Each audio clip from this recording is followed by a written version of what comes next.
Welcome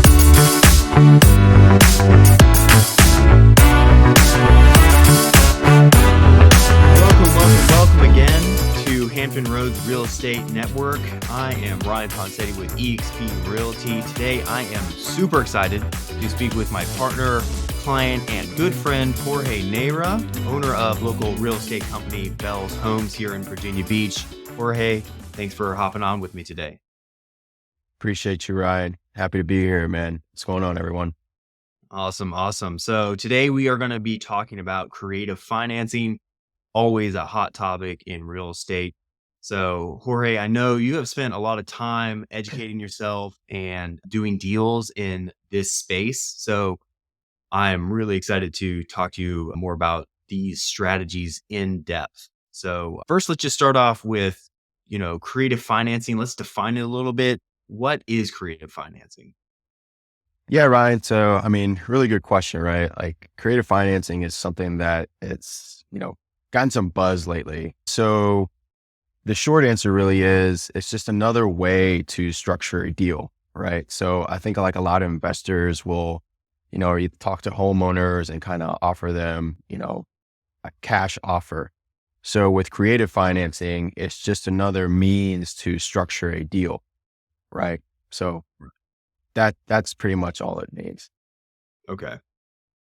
So, it sounds like there's a few different ways of doing it, and I have a few that I would like to talk about today. So why don't we just kind of go through some of the more common strategies, I guess you could say, and we'll talk about a little bit of those in depth. Sound good? Yeah, man. Let's do All it. right, let's go. All right. The first one here is owner financing, and owner financing is probably the most familiar for most people, but let's go ahead and just, define it a little bit for the audience. What is owner financing? How would you define owner financing? Yeah, no, for sure. So owner financing, seller financing, right? Pretty much the same thing.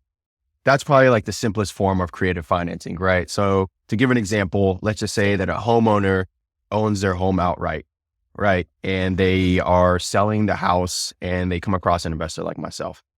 And so I would go in there because it does need a little bit of love, right? So we'd go in there, rehab the property, and then flip it, if you will, on the open market. But the seller is looking to, sell at a certain price point that really doesn't work with our cash offer, right? So on alternative, one thing that we can do is offer seller finance. And at that point, what happens is they become the bank, right? They become Wells Fargo, Bank of America, and we would structure a deal where they would essentially charge us a monthly mortgage. And by doing so, we're able to get better terms than we would with like a Wells Fargo or a Bank of America, right? Because I think interest rates are 6%. And the beauty with seller finance is that I can structure a deal based on what works for us and for the seller. So it could be 3%, 4% interest only for the next, 30 years amortized. And then we balloon them out after 5, 10 years, whatever the case may be. Then we would go in there and then now treat that home that was essentially going to be a flip and now into a rental property. So we'd go in, fix it up a little bit, make it rental ready, and we would make our spread that way. So we win because now we have another property in our portfolio without having to go through the traditional route with a large down payment, and now the seller wins because they get their asking price, right? Because maybe they've been dealing with other investors that have been giving them, as they say, low ball offers. And now he's getting his price and he's also, getting paid monthly. So. Yeah, that makes sense. So it sounds like if you have a property owner that is okay with, spreading out their equity over time, it can be advantageous to the investor because they get a good rate, something that, could potentially be a lot less than prime if they were taking it over, or if the cash deal doesn't make sense. Exactly. Right.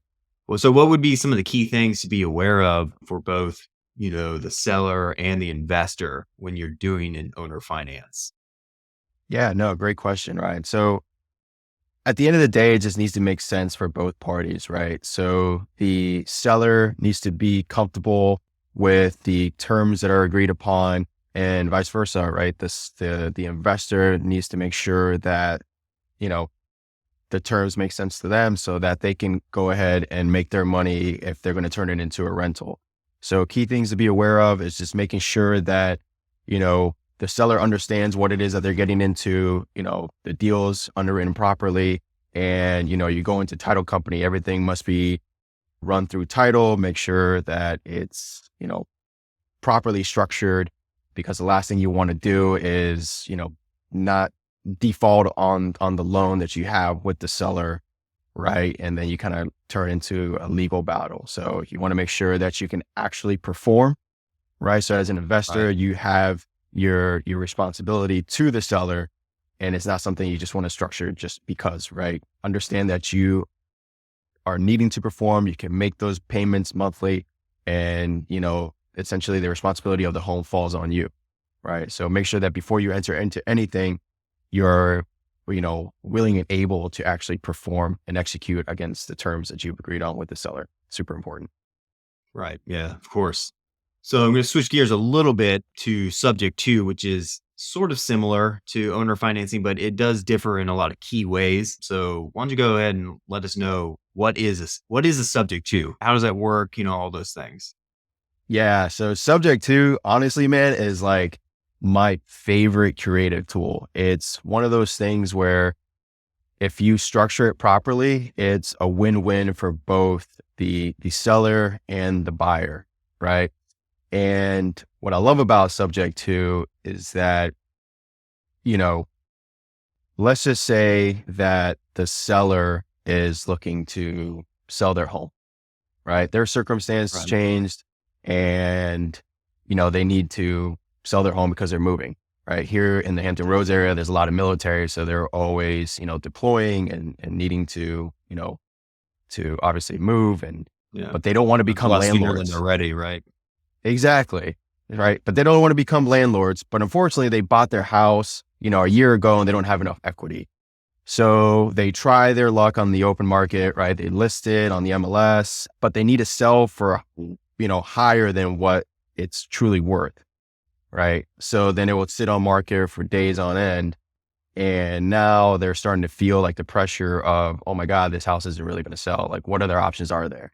So that's when they'd come to an investor like myself, and I'm able to offer them a solution, which is called subject to. So subject to, essentially, just to keep it simple, is me taking over their mortgage payments, right? So maybe they have like an attractable interest rate, right? Because remember, like a few years back, interest rates were like 2-3%. So then what I can do is I can structure a deal where instead of them having to take a hit by selling their home, right? Because after they pay, commissions, closing costs, it could be that they come out of pocket to the closing table. I'm actually able to put money in their pocket, buy their home for more than what it's worth, right? And then continue to pay their mortgage over time and say then I can balloon them out after 10 years. So just like throwing some arbitrary numbers in there, right? So I can put, Right. you know, cash in their pocket. I can take over their mortgage payments for 10 years, right? So those are 10 years that they're not making mortgage payments. I buy their house for what, more than what it's worth. And that's 10 years. I balloon them out, whether I refinance out or I sell the house, and then they get a check for the delta. So whatever their mortgage balance was at the time to what we agreed upon, at the purchase price. And it's a win-win because now they get money up front. They don't have to become a landlord because, we take over the deed and I'm the one doing all the maintenance. I'm the one, dealing with the tenants, and they are just happy and comfortable knowing that their house is being taken care of. So Right. hopefully that explains it. Yeah, no, it explains it really well. Do you think that that explains why someone would wanna do it if they're, having a sudden life-changing event and obviously, like, maybe they get married and they recently bought a house and, they're moving in with their fiance or whatever, and, they have an extra house essentially, or they want a different house together, something like that. But, sometimes people get into some financial trouble and they fall behind their payments and, they don't want to go into foreclosure with subject to work for situations like that. Yeah, no, Ryan, it would, right? So the unfortunate side is that you're right. People's situations sometimes change. They could get laid off. But there was a situation where a homeowner, moved across state and their primary, they turned into a a rental property, and the renters weren't paying the mortgage, right? And so they racked up what are called arrears, right? So there's back pay that was owed to the bank, and the homeowners couldn't pay that, right? So the bank unfortunately put the house up for foreclosure auction. And what we did was, we were able to have a loan modification. We talked to the bank and we told them that we were going to pay off those arrears. So we were going to make the loan current and then take over the loan subject to, right? So the Gotcha. family was super grateful because they avoided, foreclosure, ruining their Yeah. credit, losing the house. And on top of that, we were able to, again, not only cover the arrears, but also put cash in their pocket. And they were super happy, super grateful. So again, it just needs to Yeah. make sense for both parties. So that's a situation where, yeah, if they're behind on payments, given their circumstances, subject to is a great way of solving that. Right. You know, obviously avoiding foreclosure and, maintaining your good financial health is important.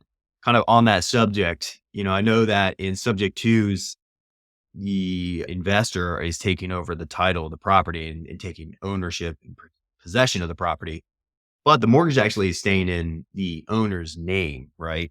Hmm. So that idea of financial health is still in play because there's still a relationship between the two parties. So it's super important for the investor to realize that, and know that they're making a payment in place of the owner. And so that, you know, their financial health is kind of in their hands, so to speak. So that might make some people, rightfully so, nervous to undertake a subject too. What are some of the things that you can do as the investor or as the seller, to protect yourself against something, bad happening during that period? Like you said, like a 10-year balloon. Yeah, no, that's a great question, right? And it kind of ties back to my earlier point with the seller financing, right? If you're going to take over a house subject to, you need to be able to perform, right? These are people's homes. So it's not something to be taken lightly. I understand that people can sometimes like watch a YouTube channel and learn about subject to, and, like, oh, wow, I can just take over the payments and buy a house. Like, it's not as simple as that, right? So you need to make sure that you have like the proper funds to make sure that you can cover the mortgage payments, right? So remember, you're putting a tenant in there. And if the tenant stops paying, like, it's your responsibility to pay that mortgage, right? On behalf of the Right. seller.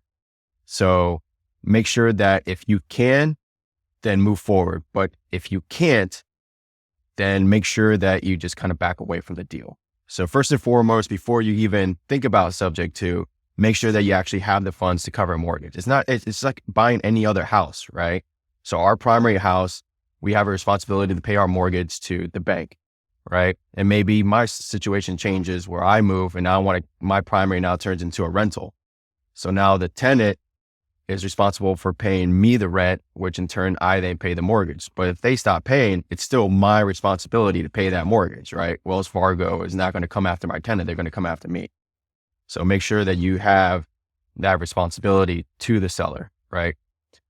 So couple things to, make sure of as well is, again, just going through title, make sure all the proper paperwork's in place. And because you're taking over the mortgage payments, like the mortgage doesn't transfer into your name, just a deed does, you want to keep everything the same, right? Because the last thing you want to do is trigger the due on sale clause, right? Where the bank kind of finds out that the deed was transferred to another entity and all of a sudden they're calling the note due. And they're going to come after you and say, hey, look, I see that the deed's under your name. You owe me, hundreds of thousands of dollars. So Right. either refinance or give me that money. So things to avoid that is, just make sure that you keep things as is. Don't change the insurance. Make sure you're paying the taxes. And of course, pay the mortgage on time. Don't be late, because it would just flag the lender, right? People sometimes also around trying to figure out what's going on. Yeah. exactly, right? I mean, presumably Sometimes the bank won't care as long as they're getting their money, right? I mean, that's the biggest thing. exactly. That's the Yeah. biggest thing, right? So even if they do call the deal on sale clause, just have a conversation with them, be like, hey, yep, the deed transferred. I'm the new deed holder, but I'm making the payments. So they won't Yeah. really care. Now, I think Especially, for like another, if the mortgage is really young, right? They don't yeah, want that. they don't want that back. Yeah. Yeah. So, and I think for like another day, we can talk about like certain things that you could put in place, like, land contract, but some people put things in like a land trust to just kind of avoid all that. But the main thing also is just to, have a servicing company make those payments on your behalf. Yeah. Right.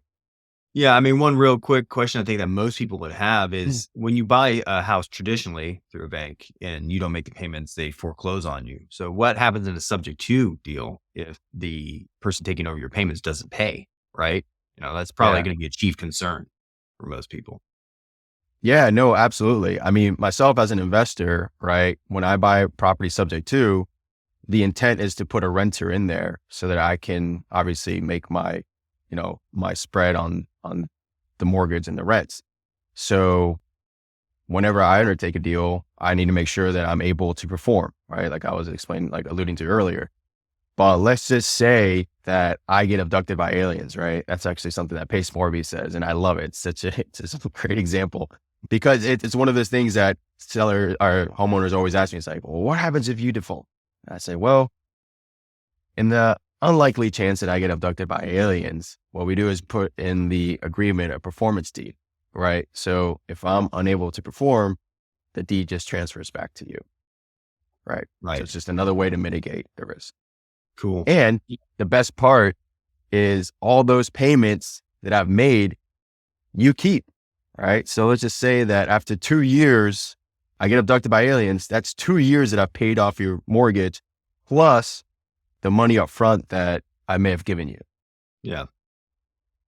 So in that situation, if you're 5 years into the deal or whatever, and aliens take you to their home planet, then the seller actually makes out pretty good because then now they're in a situation where they probably can sell. Where when they sold it subject to, they were most likely in a situation where they couldn't sell or didn't want to or whatever the reason was. But 5 years have passed, your mortgage is actually lower, and so you have more equity to play with. So they might even be secretly hoping that you get abducted by aliens, or they should be.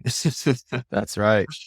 I don't Yeah. hope so. I'd be Yeah. terrified, Cool. but yeah. Well, I think that covers subject two pretty in depth. We could probably talk about subject two for quite some time, and maybe we'll do a whole podcast on just subject two in the future. But I wanted to move on to a different subject that I'm really curious about because I don't know a lot about this strategy personally.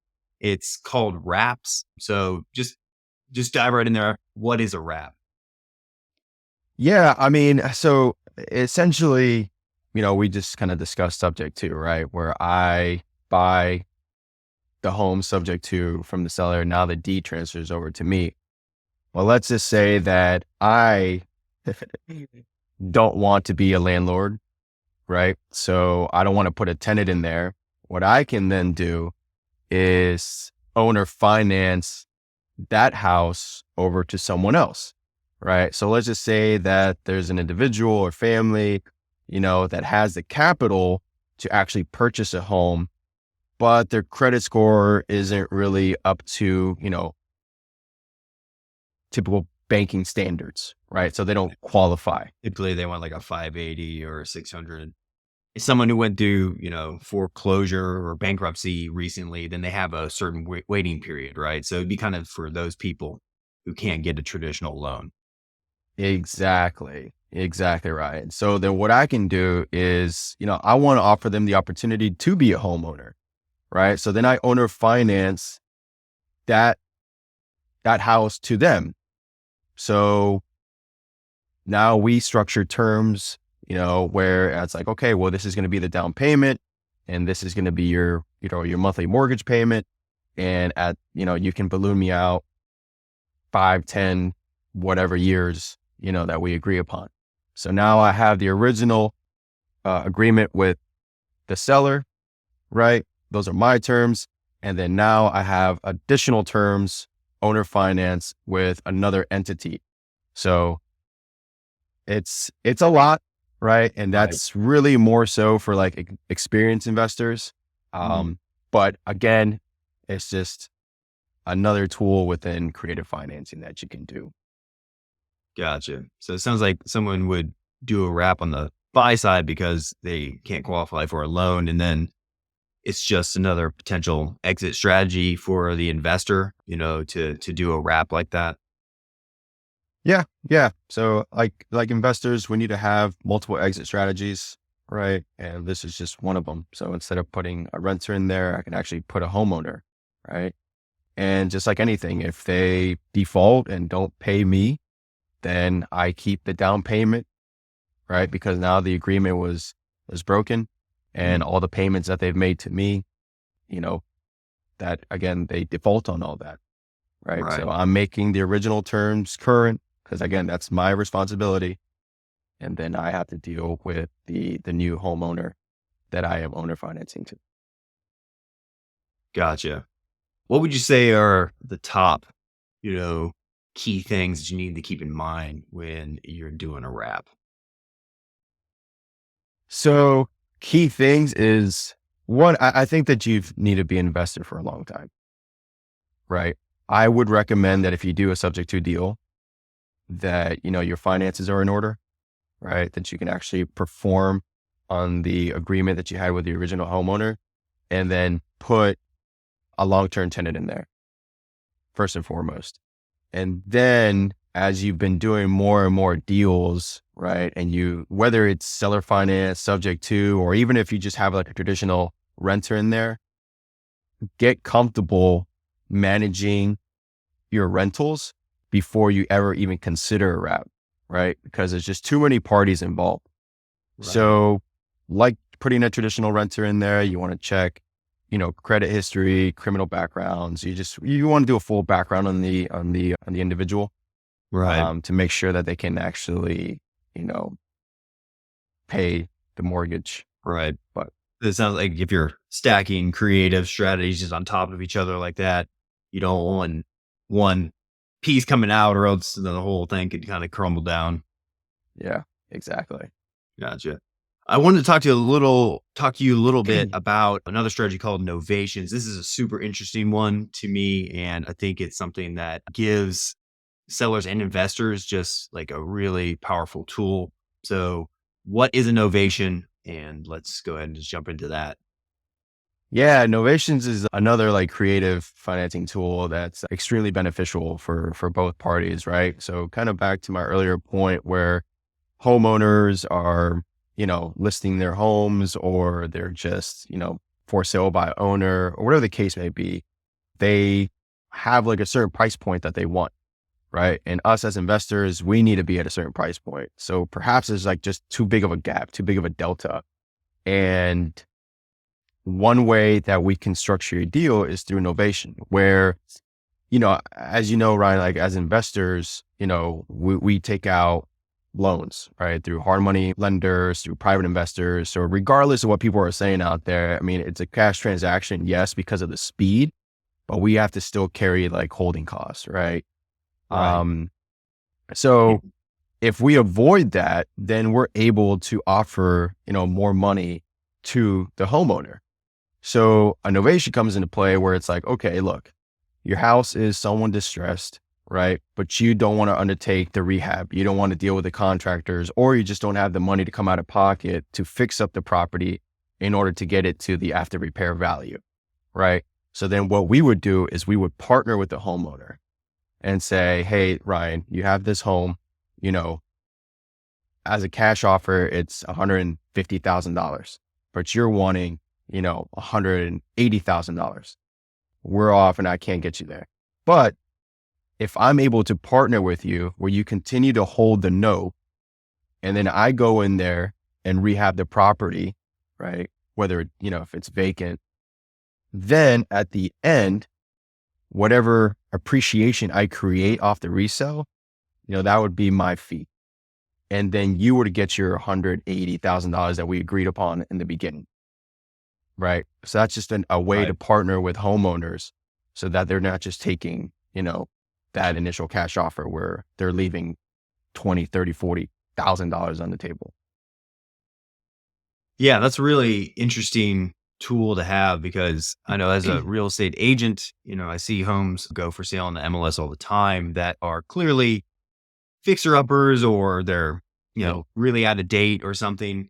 But, the seller for whatever reason, doesn't want to come down off that listing price. And, even if it could be a reduced price or whatever. But so you have these sellers that are in this gray area. And even homes that aren't listed, sometimes you talk to off market sellers and you have owners that have these homes that are in that gray area where it's not really like too beat up or anything. It's not like really bad where like, they would realize like, "Oh, yeah, I need to sell this at a steep discount because it needs a ton of work."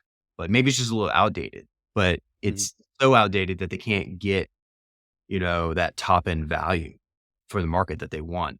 So it gives the investor an opportunity to come in there, save on the holding costs, like you said, and then fix it up. And then, create a win-win situation where they can get what they want for the property. And then you can sell for a higher price. And then the investor can make, profit off of that. But one thing that I could think of that owner might have objection to is if that delta, as you call it, is so big, right? Where like you agree to purchase it at a certain price, but then like the resale value, what if that's like really higher than they expect, you know? Yeah. Yeah, and they might have an objection. It's like, oh wow, you're making just the same or maybe more than me, than our original agreement because it's going to be like a partnership almost, like you said. So they're going to see all that. Yeah. Is that something that you've come across, or you have a strategy to employ if that's the situation? Yeah, no, absolutely. And valid, right? I mean, so one thing that we do is whenever we underwrite a novation deal is, okay, so we conservatively say, okay, houses are selling for this ARV, right? And so ideally that's the target that we're shooting for. Now let's just say like the market shifts and there's, a bidding war, there's multiple offers and it significantly jumps up higher and the seller sees that. Well, it's like, okay, what we can do then is I can go to the seller and say, hey, Mr. Seller, yeah, it did go above what we originally thought, right? You still get your agreed upon price. But at the end of the day, they still need to sign, right? So what we can do is say, okay, well, that was unexpected. How about we split those profits 50-50? So now they're happy because, we took into consideration the fact that, we didn't just like stiff them on the profits and, they get to make out even more based off the fact that the house went for more than what we thought it would. So Yeah. there's always ways to just, like I said, it's a partnership. Like it's called novation, but in reality, it's just a partnership. You with the seller to make sure that it works for both parties. So that's one way we do Yeah. things. Yeah, creating win-wins is definitely something that, we're always striving to do when we're doing real estate deals. You're never trying to Exactly. take advantage of somebody. Real estate's, it's a people business, as they say. Yep. There's real people on the other ends of these properties. So I know you always keep that in mind, and I always keep that in mind, when we're dealing with transactions. It's not just about numbers. There's real people on the other ends of these. So it's again staying on topic of novations. What are some of the things that you need to be aware of as an investor or as a seller when you're in a contract? What are some of the things that some of the speed bumps or whatever could come along that you want to keep in mind, or some of the things that you might even address with the homeowner ahead of time to let them know, like, okay, like some of these things could happen. Yeah. So the biggest thing that we do, because like you said, right, this business is relationship based. You want to make sure that you have a good reputation and you do right by the seller always, first and foremost. So we are fully transparent. We tell them, hey, Mr. Seller, you know what? We're not your end buyers, right? If we're going to enter in this partnership, we're not your end buyers, but what we're going to do is we're going to go ahead and fix up your house. get it to market standards, and then we're going to go ahead and market it for you to find that end buyer, right? So because of that, instead of receiving a cash offer, it's going to take longer. So we always set the expectation like, it could be 90 to 120 days, right? Yeah. Because yeah, so I want to under promise, over deliver, right? As they say. So as long as they understand that we're not the end buyer and it's going to take a little bit longer and they're okay with that, then perfect. On the flip side, for the investor, you know, eh, essentially we carry a lot of risks because they are still the homeowners, right? So if we go in there, fix the property, all of a sudden they walk in, they're like, oh my God, I kind of want to live in here now, right? You gave me all stainless steel appliances. I got quartz countertops, my Yeah. Yeah. bathrooms are already done. And then now you're just, it's a sticky situation, right? Yeah. So from the investor side, you want to make sure that you have the proper contracts in place. People do like attorney in facts, innovation identification. You have the original purchase agreement. So again, run all that through your title company. Make sure that your title company is very knowledgeable when it comes to novations, so that you're not stuck in some type of legal battle with the homeowner when it does come time to sign on the dotted line. Because at the end of the day, they do need to sign. Yeah. And I mean, presumably you're doing this because the homeowners don't necessarily have the money to do all these upgrades themselves. Right. Right. So Exactly. you don't want to get caught in a situation where you upgrade their property and all of a sudden they have a change of heart, but they can't pay Right. you for the work that was done, which is something that they could do and that would resolve the issue, I suppose. But, they're probably not in the situation to do that. So yeah, that's definitely something that you want to keep in mind Yeah. for both parties, really. So yeah, so that covers the main strategies that I wanted to talk about. But how wouldn't you just give us an example of a deal that you're working on right now and how you're structuring it and what your exit strategies are, what you got going on? Yeah, for sure, man. So we actually have a deal that we're working on that you actually, brought us. So the seller, their circumstances changed. They have a house that, was their primary, but now they're going to move into another home. They don't want to be a landlord, right? They're turned off by the fact that they need to manage it, and they just don't really want renters. So they listed it on market, but because they, bought it last year, there's not enough equity. So they need to list it for higher than what it's worth. And because of that, it's been sitting on market for quite some time, right? So the agent brought that opportunity to you, and then you brought it over to me. And after, taking a look at, the house, the market rents, we underwrote the deal that is extremely favorable for all parties, right? The seller gets, money in their pocket. We're able to take over the home subject to, so we make the mortgage payments on their behalf. Deed transfers to us. I'm able to put a long-term tenant in there. But here's the best part, right? So the agent that is listing the property, they are also getting compensated for bringing us the deal. So that is like a fallacy that's out there that, agents, whenever they have these homes listed and they bring it to, a creative investing firm like us, that we're going to come out the deal. That is the furthest from the truth. It's collaboration over competition, right? Yeah. So we underwrote the deal where it's like, okay, the seller gets paid, right? They get that cash. We pay their monthly mortgage, and then we're able to purchase their home for more than what it's worth with, whatever balloon, whatever terms, right? The agent gets paid because we underwrote the deal where it makes sense. And then, I would able to take ownership of the house because I'm able to put a long-term tenant. So the mortgage amount versus the market rents makes sense for me. And then because I get to hold that note for 10 years, the house is able to build some equity where I'm able to then refinance or sell the house and then pay out the original owner. Right. And Right. then the owner doesn't have to worry about tenants, being a landlord, getting phone calls in the middle of the night because there was a leak or whatever the case may be. Right. It's out of sight, out of mind. So that's something that we're currently working on right now. Right. Yeah. As an agent, I can definitely understand that perspective of other agents not wanting to essentially lose a deal. You want to do right by your clients, but this is a business and, they don't want to lose out on potential income just Right. because they brought a situation to an investor and then they get, cut out of it or whatever. But aside from that factor, I think that you address this already that, we'll make sure that that agent gets compensated. But they also want to do right by their clients. Most agents are good agents and they want to do good business, right? And so one thing that they might be worried about is that if they are essentially bringing this deal to an investor, they're it's risky because they might not fully understand the process, right? They might not be able to fully explain it to their clients, exactly how everything works. So how do you overcome that, that gap, that knowledge gap that might come up when you're dealing with an agent and their client?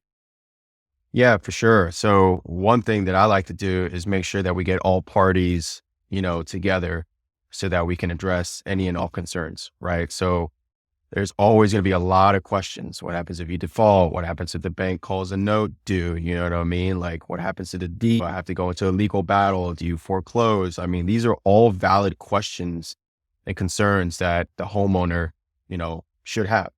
And so it's important for us to kind of just get together, whether it's over the phone, the Zoom meeting, whatever the case may be, go get coffee and just educate them on the process, right? Step by step. And actually being very forthcoming, right? It's not something that you just watch on YouTube and all of a sudden you're a subject to expert. Like, no, right? You want to make sure that you've done these before. Like I said, you have the funds to perform on the agreement because it is someone's home, right? You're dealing with someone's property, someone's credit, their mortgage, and it's a big responsibility. So one thing that I always advise people is like, make sure that you're working with someone that's done it before, that's credible, that understands what they're doing. Because if not, you're going to get a bunch of people just calling you, claiming that they know subject to, and then they'll start throwing some terms around. And in reality, they don't know what they're doing. And, it Yeah, you could don't want lead to make to the potential agent problems. feel you don't want to make the agent feel like you're giving them a bunch of smoke and mirrors, right? Because they're trying to Exactly. protect the client. They're trying to do their job. And Right. so just collaborating with all parties, to shed clarity on the situation. Definitely, if I put myself in the agent shoes, would definitely help me as an agent to help my client make that decision, whether it's something that really works for them. Exactly. Yeah. Yeah. Awesome. We've been talking for a while here, so I think we're going to go ahead and wrap it up. Great stuff. Love talking to you about creative financing. We'll definitely do more of this in the future here on the Hampton Roads Real Estate Network. We want to bring the audience valuable, educational, and interesting subjects. Creative financing is definitely one of those things. And I know that we can dive even deeper into these topics. And then as deals come along that we're working, we'll definitely bring that to the audience as well, just so they can kind of see how everything works. So, Jorge, where can people reach out to you? Where can they find you? How can they get a hold of you if they have a deal that they want to bring you or if they have any questions? Yeah, for sure, man. So you can always reach out to me, Jorge, Jorge at bellshomes.com.